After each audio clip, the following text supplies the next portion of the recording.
therapist, Maisha here. I kind of just wanted to talk about something that I've been seeing quite frequently in my sessions with my male clients specifically.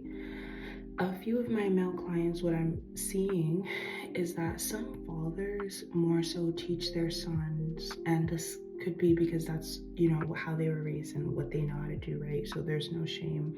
It's just acknowledgement and identifying, right? But some fathers teach their sons how to be men only within the facility of their household, but they don't teach their sons how to be men within the world. And you may be wondering, well, what's the difference? If I'm teaching, well, it depends, sometimes, what, it's early. Sometimes, and happy Thanksgiving. Sometimes what ends up happening is that, especially if you're growing up in a household where maybe your dad is like a huge disciplinarian, right? And as a male, you're growing up, and that actually kind of causes you to feel intimidated by male figures, right? And you take that as, okay, if I'm gonna go out in this world, in order for me to be taken seriously, I need to also be in an intimidated mindset, or in an intimidating mindset.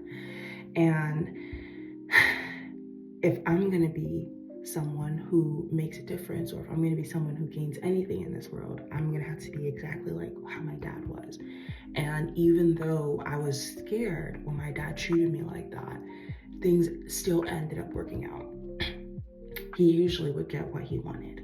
So I'm gonna take on that same persona, and I'm gonna continue to do those things, right? And children watch. So if your child sees you as a dad doing things that, maybe you shouldn't do, they're gonna watch that, and they're gonna either take that on, or they'll either resent you for it. And all of that manifests into how they treat others as they exit your household and go into the world. And that's definitely what I'm seeing in a lot of the male clients that I'm working with.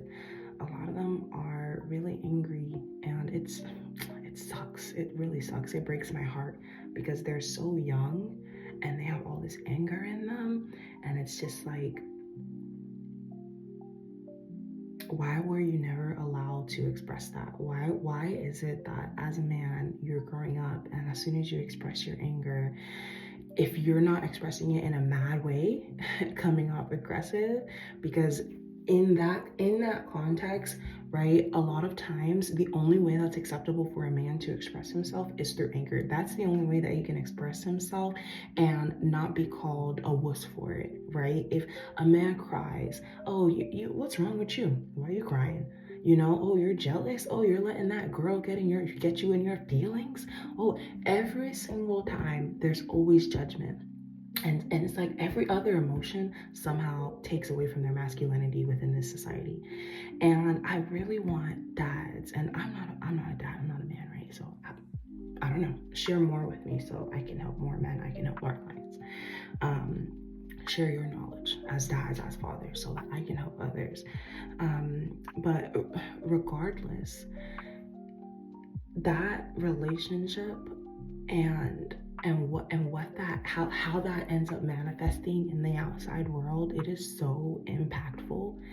And I just don't think that it's right that the only emotion that a man can express that doesn't take away from his masculinity, he still gets judged for it, right? But that doesn't take away from his masculinity, is anger.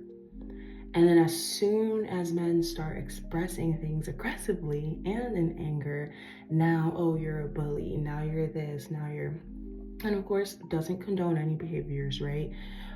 It's just identifying. So not condoning anything, not making excuses for anything, but we have to identify so that way we can better understand, and then we can start actually working on changing the behavior.